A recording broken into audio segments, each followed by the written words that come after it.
Victor, and here with a new video, and this time I want to talk about my beginning or my starting point in Wargaming. So this was the first game I ever played in terms of Wargaming, right? Before I was playing some board games, maybe as you will know, Monopoly for example, Risk, Stratego. Okay, but this was the first, we'll say the first game that was more on the board gaming, right? I played first role, and then during a summer we were playing this every day. So you can imagine that I was in a beach village where my parents used to have a second house, and I spent almost 1 month only playing this game, and one extension of this game that was Aerotech. So I'm going to show you how was this. This is from the 90s, late 80s, beginning of the 90s, and you will see what is the quality, right? I don't think this is, I think was the second copy I got, but this is quite original one. Let's check if I can find here the date of publication. So the copyright is from 85, and the Spanish version is from 90. Okay, so you can see here how the book was looking like. You see that there is a little bit of a stainy. So really a book that was used a lot. So this was what about Battletech. I will not go through all, but this was really thickened rules. You were playing with this type of giant robots, so you have to imagine these are like titans in a way. Okay, there is a pilot there, and the pilot is it's controlling this what is called a mech, right? And then they were called mech warriors. So this was called a Warhammer. Okay, so this was a mech called Warhammer. This was called Marauder. Okay, and each mech, here we have, this was how the data sheets of each mech was looking like. So you have a little bit the profile of the guy, and normally this game was consisting in each weapon had a profile. You were shooting, you were eliminating armor from the mech depending on the rolls, and once you start removing completely the armor, you were going in the internal structure. So you used to have the armor, and then you used to have the internal structure. This was the front, and this was the back. The back of these mechs were quite weak, and the head was also quite weak. And then once you were managing to remove, if you were removing all the dots, this section was destroyed. For example, if you remove all the dots here and here, the arm was destroyed. If you were removing all the dots in the middle of the torso and the middle here, the mech was out. Once the arm was destroyed, then you were jumping into the left or the same side of the torso. So it was quite interesting game. And then the weapons were installed. So you see here, once you were doing critical shots, you start damaging the systems. So you have, for example, the long-range missiles.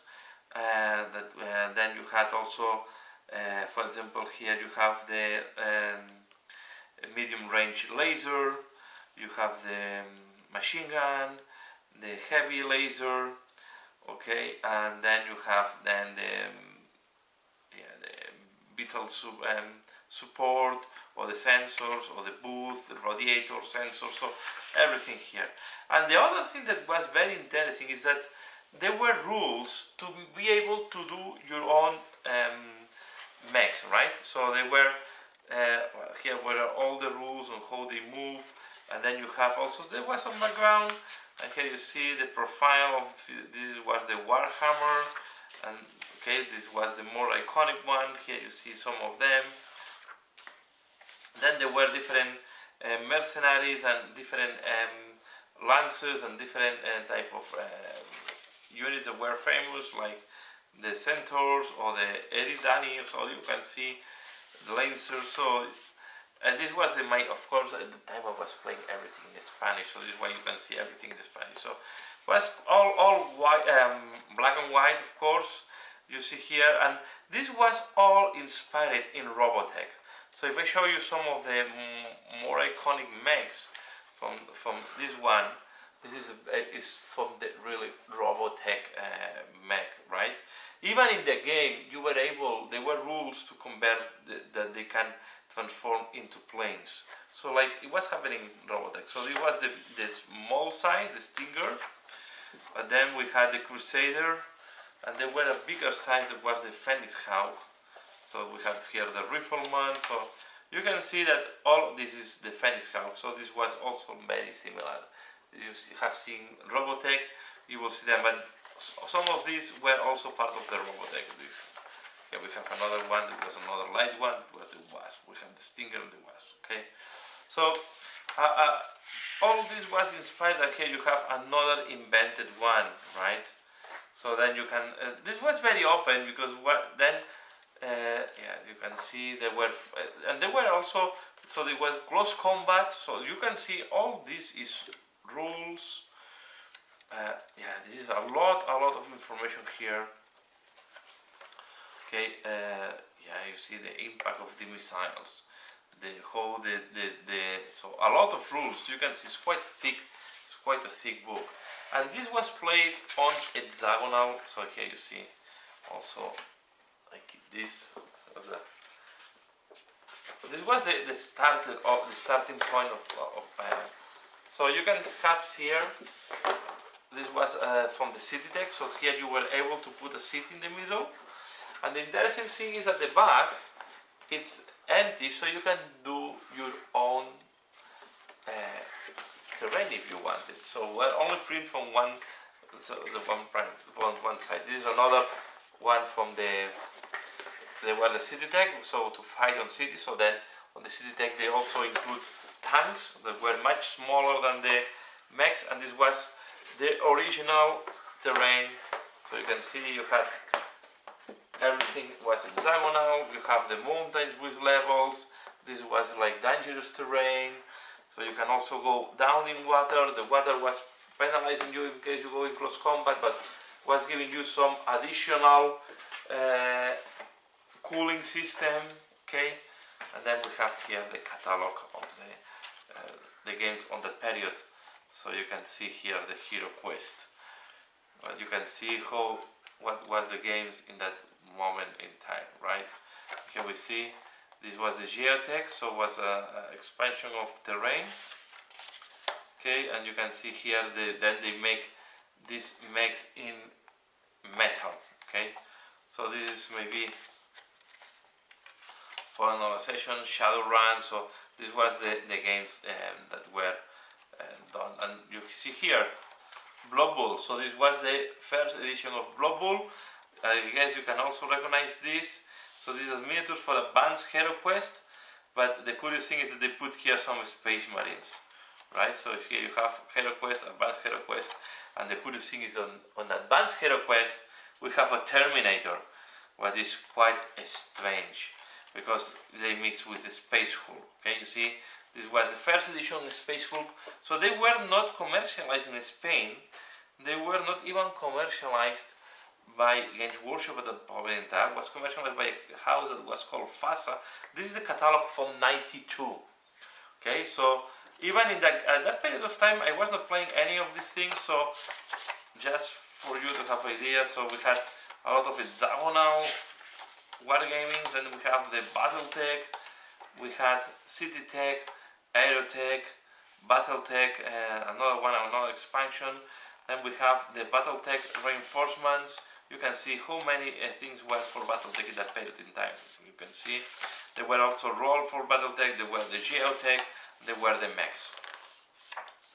And then from Games Workshop, this was the part from the Games Workshop side. So we had the Space Hulk, Advanced Hero Quest, and then we had the Blood Bowl. Okay, and dices, and that's all. So this was the 90s, but I also want to show you, first I will show you what here I have in this. I have everything mixed. You can see the box is completely damaged. I need to put, these are the reinforcements. The reinforcement was just mainly a lot of data sheets. Then what you have to do, you cannot play here, you have to photo. You have to make a copy of this, print this or make a copy, and then you can use, because of course if you use that, then you cannot use it because you had to cross here the thing. So normally we were sometimes even on a white piece of sheet, but you can see there were a lot of mechs here. Okay, this was really, and the mechs in that period of time, this was the miniatures I was playing with. Okay, let me just assemble one. So this was the miniature I was playing with. This was the miniature we were playing with. So yeah, we see this was the Warhammer. Okay, and then this were the Rifleman. So these were from the starter kit, and these were the ones with the name are from the expansion. You can see here all the different mechs I have. Okay, in case someday. It was quite interesting. Well, we enjoyed. What we have here, don't remember now. These are the different, in case you have factions, so this is the smoke, okay, in case you have a smoke, and then some counters, in case you play with different factions at the same time, so the way to mark the factions.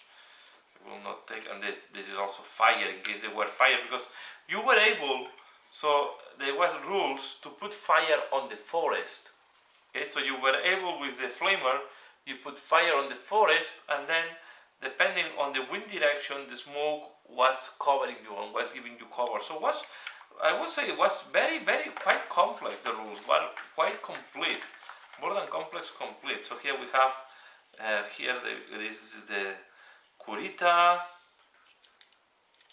and then we have here we have the different houses, faction tokens. I'm going to open this one. More faction and so on, so I will not. So this was the reinforcement. You see, the reinforcement was just a lot of carton of mechs. We'll put this inside. Now I'm going to show you the Aerotech. Just you can have an idea how the games were looking back in that period of time.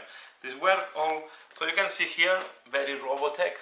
And I think the problem Battletech had is that they lose the licensing of Robotech and they were not able to use the image anymore. So Aerotech was all the rules to play in the space. Okay, so you can see there were all the rules and tables to play in the space, more or less the same system. Okay, so you have the spaceships or the fighters, well, because you were playing fighters mainly, right? Let me see if I can find. So these were the big planes. So these are the small planes. So you were playing these fighters, and then they also have some armor, and depending how they were damaged, I don't know if I can have here, or I have to do it myself. Because this is an empty one, right? So here you have to put what says, okay? So it has, for example, let me see here, in the booth, 16 armor, so you have to count that you only have 16 circles, you have to cover the rest. I don't know, you have 15 in the wings, so you only have 15 armor in the wings. And again, they were, how you were balancing all this was by using the points, right? So you have each spaceship have a weight, so you were limited by the weight. So to say, we play a game of 200 tons, so then you take ships up to 200 tons. Okay, and here we have the different ships. So we have the ones from House Davion, Kurita, Liao, Marek, Steiner. And here these were the drop pods. Well, so these were the big ships, and I think this was a transport. Okay, so it was the Leopard. Yeah, this was 1,700 tons, and this was in case you want to play like a transport thing, right? So all the rules here, you can see here the rules also for Aerotech. You have the rules to have this mech transforming. You can play it as a mech, as a hybrid, or as a plane. And you have all the rules here. You were able to do maneuvering, and the interesting thing here, you see, this was very, very complex, to be fair, because you were able to do these are all the different actions you can do. You can maneuver to try to do special movements, right? So here you can see all the different maneuvers that you can do, like I don't know, you can do a Immelman turn, or you can do turn on vertical left or right? So it's really like loopings and different type of things that you can do. So this was Aerotech. You can see that the hexagons are much smaller. Okay, and you can play in the space or in the low atmosphere. The low atmosphere was completely white. Okay, represent that you are playing the planet. Was white, you can put then the elements, and then on the space normally you were playing with a planet plus a satellite, and then you have the influence of the gravity, and then depending on the gravity you were pulled, you were torn, and so on. So quite. And then the rules were completely different if you were playing in a low atmosphere or you were playing in high atmosphere or in space. Okay, and you can see here all the different spaceships that you were able to use, and they even paint these ships in different colors. So these are all the ones we were using from time to time. So really enjoyed a lot these games, and this was my starting point. So this was where I started. You can see how the games were looking like in the 90s. Then Aerotech never jumped into the. I don't think Aerotech ever went into borderless. You always played on hexagon. Battletech, there were rules to play them without the board, right? But it was so complex that we never tried to play without the board, and then you need to put them on hexagonal basis, because everything is designed to go on hexagonals. Okay, so this way I never my jump into from here. I jump into Warhammer 40,000, right? From Battletech I jump into Warhammer 40,000, but this was my starting point. This was for my introduction to Wargaming. So I always have very special space for Battletech. I don't know if I will ever play again, but I have to recognize that this was my starting point. I will always have very nice memories of this summer where we were playing a lot, combining Battletech and Aerotech. And there were also rules to combine both. So this was really fun games. I enjoy it a lot as well, designing my own mechs, designing my own robots, because there were rules to design your own robots to make as strong as you want them. Yeah, well, there were a limit, right? Then if they were super heavy, then they were very slow.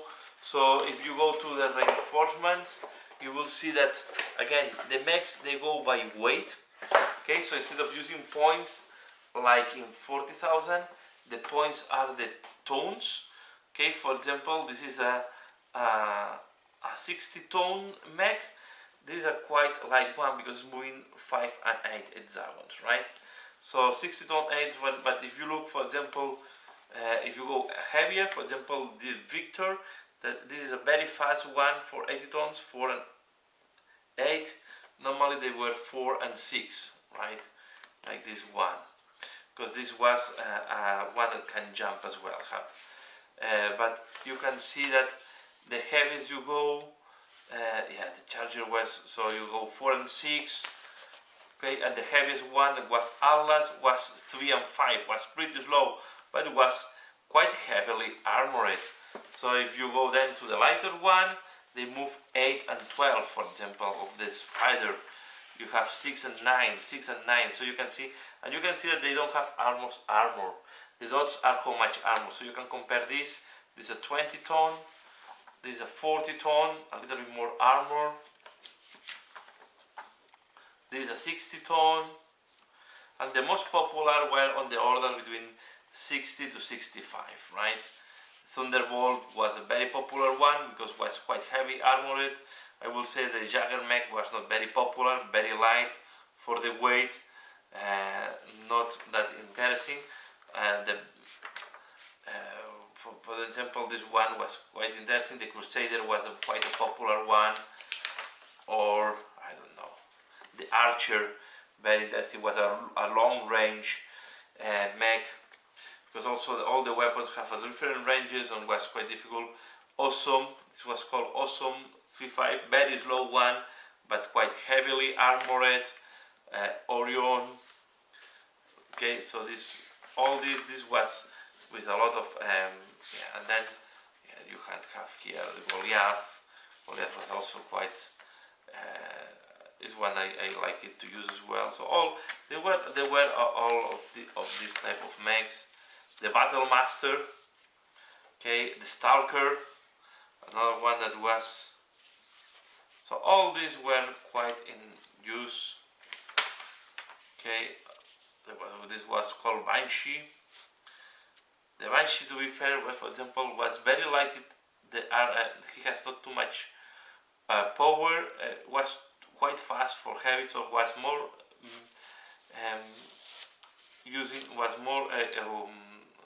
trusting on the armor, because in terms of weapon throughput was very low, for example. So it was quite interesting. I think we spent a lot of time. Here we have the Marauder, the one I told you before. It was very interesting because it had quite a strong or quite a good punch, a good balance between armor and shooting power and movement, so it was quite good, as well as the Warhammer was also quite well balanced. These two were quite, this was more armored, this had more firepower.